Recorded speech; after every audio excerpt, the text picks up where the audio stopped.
Our first question will come from Jacob Rayburn. Go ahead, Jacob. Hey Tucker, how are you doing?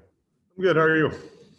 I can't complain. I apologize about not having my screen on. I'm actually trying to keep track of the women's basketball game at the same time. Nice. And I didn't want you to think I was being rude. But well, to use that as maybe sort of a clumsy segue, speaking of multitasking, that's kind of your job on the field, is part blocker, part receiver. And when you scored that touchdown, I have to say the lineman celebrated with you as if you had scored an honorary big man touchdown. What was going through your head and having that play work out the way it did? Honestly, we practiced it a bunch during the week, and we practiced it honestly all year. The lines worked hard on it, so I think, once I got in the end zone, we were all just excited because we worked so hard as a unit to get that play down, and it finally worked. So. Yeah, you looked quite excited, and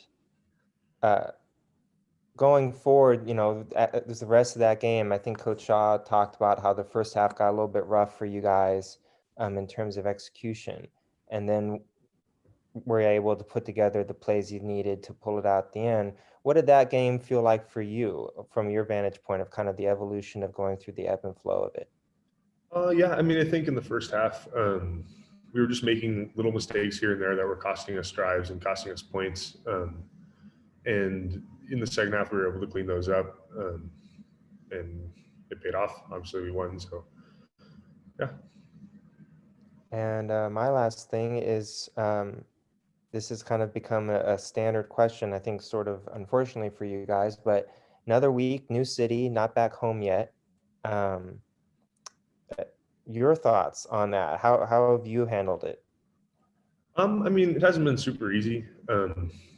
It's not like the most fun, traveling around, especially during COVID, like without things to do and, moving our stuff from hotel to hotel. But, it's just a testament to how well we've done as a team, how well we've been able to adapt and react to, these adversities that have been put in front of us. So. Thanks, Tucker. Mm-hmm. Our next question will come from Dan Greenspan in the Associated Press. Hey, Tucker, thanks for the time for doing this. From the outside, it seems like it's really been a redemptive season for you guys. You've gotten the running game back going. You get the axe back going, just done a lot of good things. What would you sort of characterize as the theme or the arc of this abbreviated season you guys have had? I guess I would say adapting. We talk about it all the time. Our coaches are always telling us about how we need to adapt, and especially given the circumstances. We were on campus in July, getting ready for a season that got canceled, and then we went home, and the season got reinstated, and we were brought back, and we had camp that was abbreviated, and then went right into games. And I think just with all those different things, like, to have a season where we've been able to be successful is a testament to how we've been able to adapt to the situation and COVID as a whole. Thank you. Any more questions for Tucker Fisk? All right, thanks, Tucker, for your time. I appreciate it. Have a good night. You too.